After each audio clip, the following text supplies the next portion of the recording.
pressure. I know. Okay, in the name of one God, Father, Son, and Holy Spirit. Amen. Amen. Be seated. So the Bible is so awesome.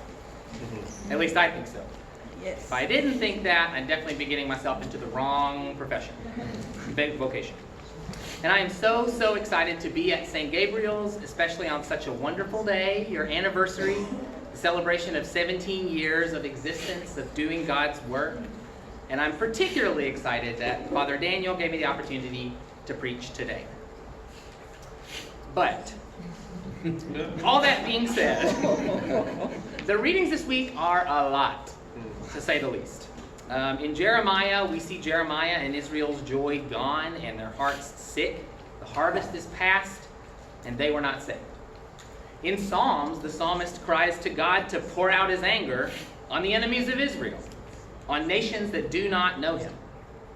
Paul in 1 Timothy is telling us to pray for our leaders, something I think that we are all well acquainted with and potentially exhausted by at this point. Thank you very much, Paul. Then, in the gospel, Jesus seems to be teaching his disciples that dishonesty is totally fine and commendable. Like, what is happening? What is going on? I won't lie to you, I was really stumped on this one right up until this weekend. And I may still be, we'll see. I spent the week wrestling with all of the pain and confusion and difficulty that I found in these readings when suddenly, I think, I had a bit of a breakthrough. In today's gospel reading from Luke, we hear Jesus telling a parable that has been called many things.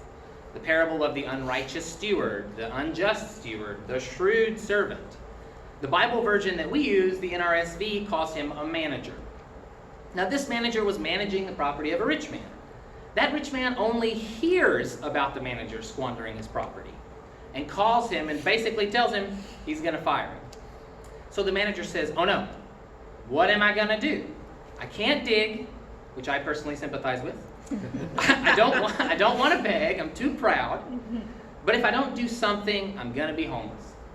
So here's what I'm going to do. I'll go to the people that owe this rich man money. I'll lower their debts, and then they will owe me one. So when I do get fired, I can call in favors, and they'll welcome me into their homes. The word used there in Greek for homes is oikos, like a physical house. So he does that. He lowers these people's debts. One guy owes 100, he says, make it 50. Another guy owes 100, he says, make it 80. When the rich man hears about what he's doing, he commends him, not for being dishonest, but for acting shrewdly. Other Bibles say he acted wisely, astutely, intelligently. Then Jesus tells his disciples to do the same. He says, make friends for yourselves by means of dishonest wealth, so that when it is gone, they may welcome you into the eternal homes. The word for homes there in Greek is skene, which is the Greek word for tent. What I think Jesus is trying to say here really is that we should do what the manager is doing, but not for the reason that the manager is doing it. The manager has an ulterior motive, right? He's doing this good thing for these people, lowering their debts, not because it's a good thing to do, but because he wants security when life throws him a punch. He wants security, and Jesus in turn says, if you do the same as this manager, if you dispossess yourself of wealth, if you love God more than money, then God will in fact give you security. He will give you a place to dwell, but it'll be one that you have to pick up and move. In Israel, the same Israel that Jeremiah is lamenting for, before God dwelled in the Ark of the Covenant, he lived in a tent. While the children of Israel wandered around in the desert, God dwelled in a tent so he could be among his people and go where his people went, no matter what was happening in their lives, and especially in their trials and difficulties. His presence among them in their difficulties was true comfort. So this was my breakthrough. Like Jeremiah, when we lament, God is with us. Like the psalmist, when we suffer harm and want revenge, God is big enough to hold us, to love and understand and be with us.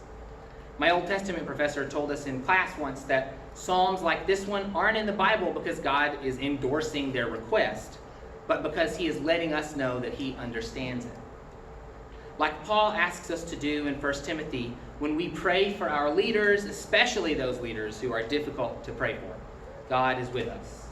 When we love God more than money, and we let that affect the way that we live every day, God is with us. Now, every Bible commentator in the world disagrees about what this gospel really means. And I'm not going to claim that I have landed on the right meaning, or that I landed on this one without help, because I didn't. But this idea that God is with us as we move through life and do his work, though it seems simplistic and obvious, is deeply profound, and in fact less obvious than we might think. As I came to these realizations, I couldn't help but think of St. Gabriel and all the good work of God that you've done for the world and for one another.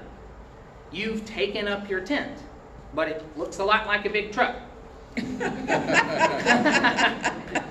Throughout these years, you've picked up your tent and carried it where God told you to go, loving God more than a building.